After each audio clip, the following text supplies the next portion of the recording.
n'est pas parce qu'une idée est brillante qu'elle rapporte de l'argent. Chaque année, des milliers de personnes lancent un business qui échoue. Non pas parce qu'elles travaillent mal, mais parce qu'elles ont choisi la mauvaise idée. Dans cette vidéo, je veux te montrer comment trouver une idée de business que le marché est prêt à acheter. Je suis Père Bontaleka, coach en éducation financière, entrepreneur et conférencier. Dans cette chaîne, on parle d'éducation financière, développement personnel, on parle sur l'argent, comment le contrôler, comment le garder et comment le dupliquer. Si tu n'es pas encore abonné, je t'invite à t'abonner à ma chaîne, activer la cloche de notification pour ne pas manquer les prochaines vidéos. Et on se dit de l'autre côté pour trouver la méthode ultime pour déceler une vraie idée de business. C'est parti.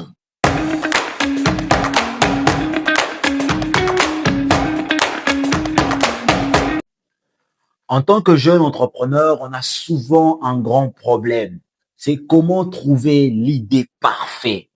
Comment trouver cette chose qui va permettre à gagner de l'argent. Et souvent, on se creuse la tête et au finish, on lance un business qui ne tient même pas une année. Tout simplement parce que nous sommes lancés sur une mauvaise idée. Mais il existe des méthodes simples et pratiques à mettre en place pour pouvoir trouver une bonne idée que vous pouvez pérenniser dans le temps. Et c'est exactement ce que je veux vous montrer, quelques étapes qui vont vous permettre à trouver une idée qui convient fortement à votre caractère, qui convient fortement à votre type. Alors, la première chose à faire pour trouver une très bonne idée de business, tenez-vous bien, ce n'est pas d'abord de chercher l'idée. Non. La première chose à faire, c'est de chercher les problèmes. Oui, effectivement. Donc, si tu veux trouver une bonne idée de business, ne cherche pas d'abord l'idée, cherche le problème. Parce que les meilleures entreprises, les meilleures idées ne naissent pas d'une simple imagination, ils naissent à partir d'une forte observation. Donc, observe l'environnement dans lequel tu souhaites opérer et décèle le problème. Commence par chercher le problème avant de chercher la solution. Parce que ton business vient un peu comme une solution. Alors, comment peux-tu apporter une solution à un problème que tu ne connais pas encore? Donc, la première des choses à faire pour trouver une très bonne idée de business, c'est d'abord de chercher les problèmes. Écoute les plaintes, observe les difficultés. Parce que chaque problème non résolu est une porte vers un business rentable. Il y a un grand conférencier que j'admire beaucoup. Il a dit une chose, le docteur Miles Monroe. Il a dit, chaque problème est une entreprise.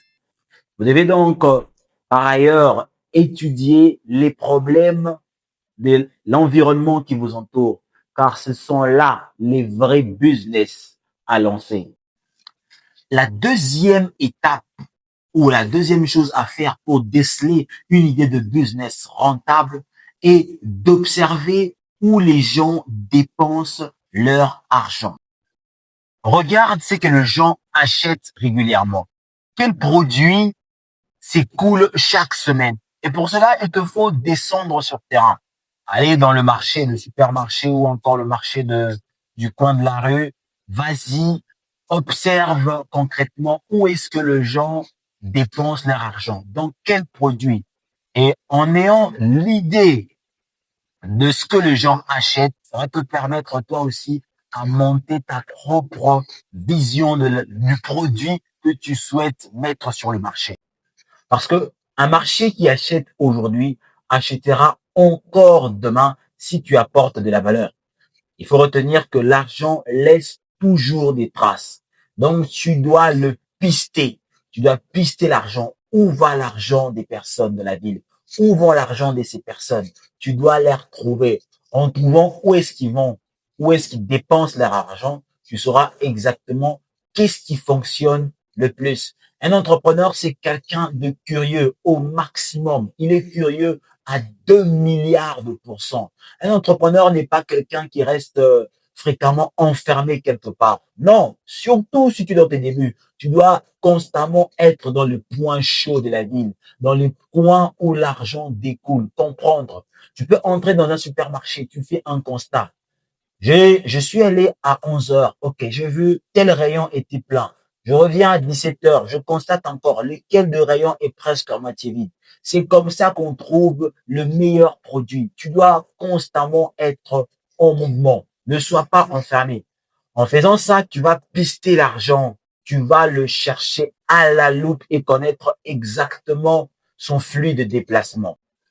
L'autre méthode à faire pour trouver une bonne idée de business, c'est de construire autour de ses propres compétences. Oui, c'est exact. Plusieurs personnes lancent un business dans un domaine qu'ils ne maîtrisent pas. Et c'est ce qui fait qu'ils abandonnent au fil du temps. Parce que le business, faudrait savoir que tu es toi-même d'abord le premier employé de ton business. Et on n'emploie pas quelqu'un qui n'a pas de compétences. Parce que lorsqu'on emploie quelqu'un, c'est pour qu'il nous dise ce que nous devons faire et non pour que nous puissions lui dire ce qu'il doit faire.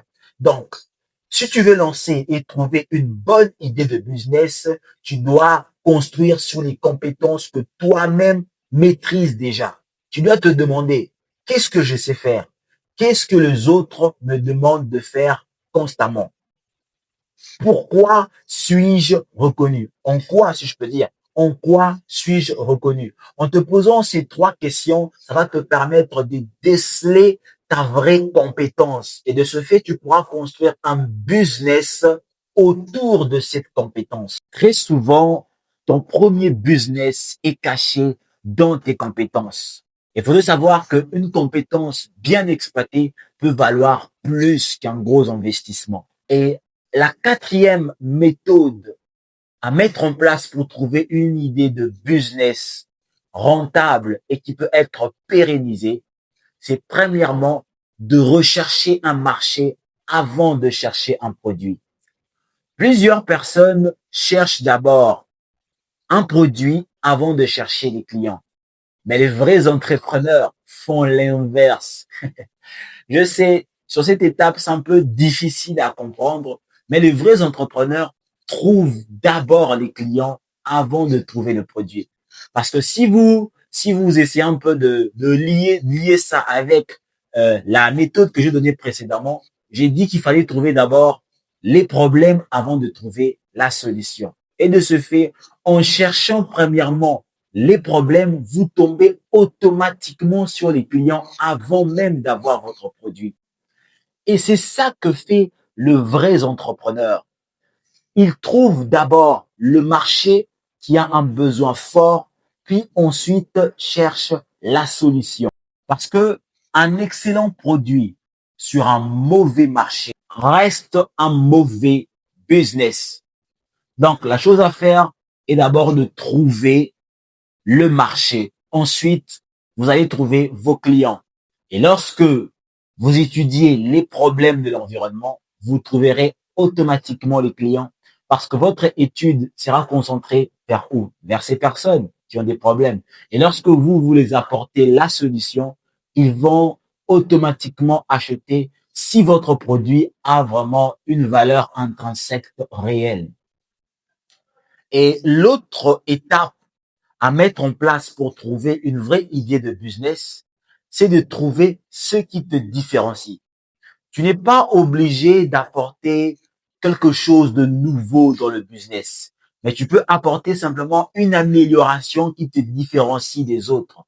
Ça peut être une rapidité dans le service, ça peut être la simplicité dans un produit, ça peut être aussi le coût moins cher par rapport à tes concurrents.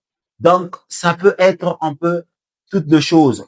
Et je tiens à préciser sur le coût du prix par rapport à tes concurrents. Plusieurs personnes, lorsqu'ils démarrent leur business, ont tendance à mettre un prix moins élevé par rapport à leurs concurrents, pensant qu'ils auront plus de clients. Mais c'est une grossière erreur.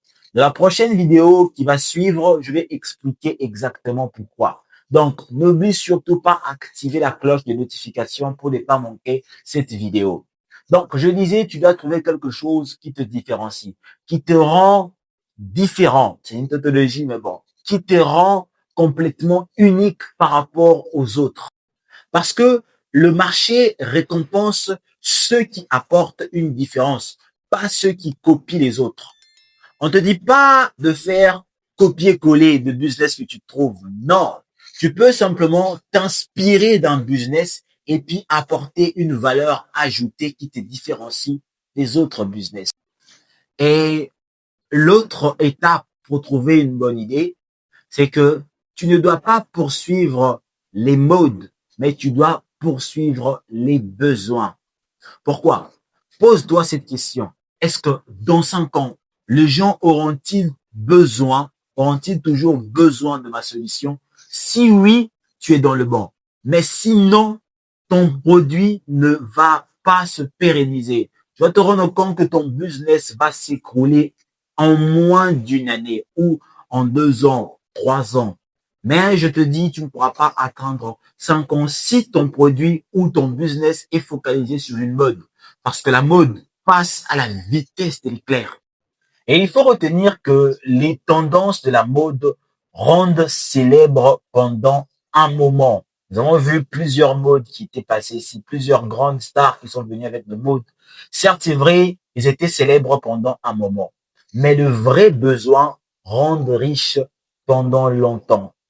Si tu suis ces étapes pour pouvoir trouver ton idée de business, si ton business respecte ces étapes, respecte toutes ces méthodes ici, tu vas te rendre compte que tu vas le pérenniser et le transformer en patrimoine que tu pourras même léguer à la future génération. Et en conclusion, tu dois retenir ceci. Une bonne idée de business n'est pas celle que tu trouves géniale, mais c'est celle qui résout un vrai problème, répond à une demande et apporte une vraie différence. Si ton idée contient toutes ces valeurs, alors lance-le sans hésiter et sois bien sûr qu'il va grandir et tu vas le pérenniser. Et si ton mindset est préparé, ton entreprise risque fort de se répandre dans une échelle internationale. Merci à toi d'avoir suivi cette vidéo. C'était Perez Bantaleka, coach en éducation financière, entrepreneur et conférencier. Si cette vidéo t'a plu, n'hésite surtout pas à me laisser un pouce bleu, à partager la vidéo, à le commenter. Ça me fait toujours un grand plaisir de te lire. Et n'oublie pas de t'abonner si ce n'est pas encore fait. Si c'est ta première fois de tomber sur cette chaîne, n'oublie pas de t'abonner parce que sur cette chaîne, on poste chaque jour, on partage des contenus éducatifs sur les finances, le développement personnel, sur l'argent, le maîtriser et le contrôler. On se dit à la prochaine pour une autre vidéo. Et n'oublie pas l'illumination de la connaissance, la base de l'évolution.